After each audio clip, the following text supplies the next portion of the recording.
بسم اللہ الرحمن الرحیم۔ السلام علیکم ورحمۃ اللہ وبرکاتہ۔ نحمدہ ونصلی علی رسول الکریم، اما بعد۔ ہائی بلڈ پریشر کا مستقل علاج اور اس کا تعارف۔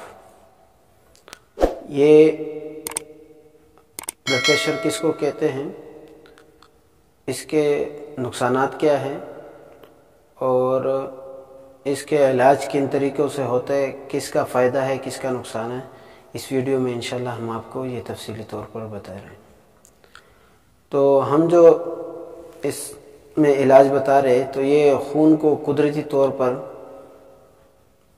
پتلا کرتا ہے، یعنی بلڈ پریشر کو کنٹرول کرتا ہے، دل کی بیماریوں کو ختم کرتا ہے، صورت انزال کے لیے انتہائی مفید دوا ہے یہ، اور کولیسٹرول کو کم کرتا ہے وغیرہ وغیرہ۔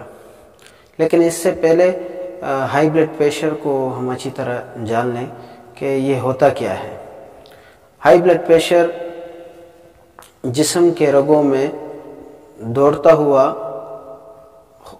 خون ہے جو انتہائی گاڑھا ہو جاتا ہے، اور یہ گاڑھا پن کچھ چیزوں کے غلط استعمال کرنے کی وجہ سے ہوتا ہے۔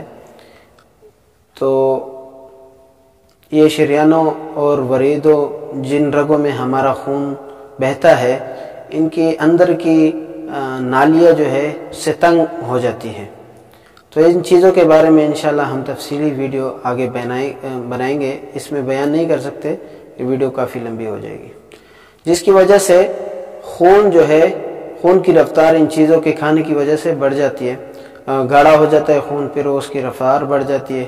تو یہ کئی قسم کے مہلک مرض میں انسان کو مبتلا کر سکتا ہے، بلکہ مبتلا ہو جاتے ہیں، جیسے ہارٹ اٹیک، بلڈ پریشر، فالج، اور گردوں کا فیل ہونا، اور فالج ہو گیا، اس طرح کے اور کافی ساری بیماریاں ہیں۔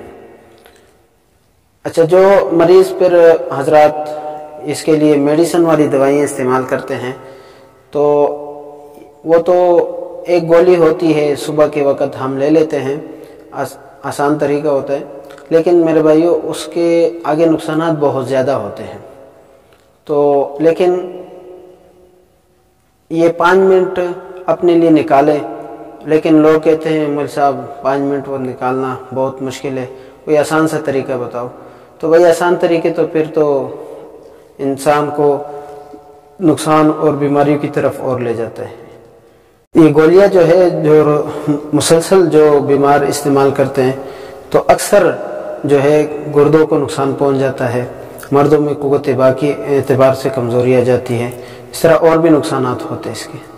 لیکن یہ جو دیسی نسخہ ہے، اس کے یہ نقصانات نہیں ہیں، بلکہ یہ ان چیزوں میں اور بھی اضافہ کر دیتے ہیں، یہ قوت با میں اضافہ کر دیتی ہیں، صورت انزال میں کمی آتی ہے، اور بلڈ پریشر جو ہے وہ بالکل کنٹرول ہو جاتا ہے۔ اکثر مریضوں کا الحمدللہ کنٹرول ہو چکا ہے، جن کو ہم نے بتایا اور انہیں اس پہ دوام حاصل۔ تو اس پہ 5 منٹ آپ کے لگیں گے، زیادہ نہیں۔ تو اس طرح کرنا ہے، 2 سے 3 یا 4 عدد یہ توم لینا ہے، اگر چھوٹے ہوں تو 5 عدد، اگر بڑے ہوں تو 3 عدد۔ تو اس کے برابر سفید پیاز کا ٹکڑا لیں اور ان کو اچھی طرح کوٹ لیں۔ تو ان کے پیسٹ کو جو ہے 1 چمچ پیسٹ لیں، اور اس کے ساتھ 1 چمچ جو ہے شہد ملا لیں، پھر اس کو نہار منہ شہادت کی انگلی کے ساتھ بسم اللہ پڑھ کے ایسے چاٹنا ہے، لیک کرنا ہے، اور کھانا نہیں ہے میرے بھائی۔ تو یہ خون کو زبردست پتلا کرتا ہے۔ تو انشاءاللہ العزیز اب اس کو 5 سے 6 مہینے آپ تسلسل سے استعمال کریں تو بلڈ پریشر بالکل ختم ہو جائے گا۔ السلام علیکم ورحمۃ اللہ وبرکاتہ۔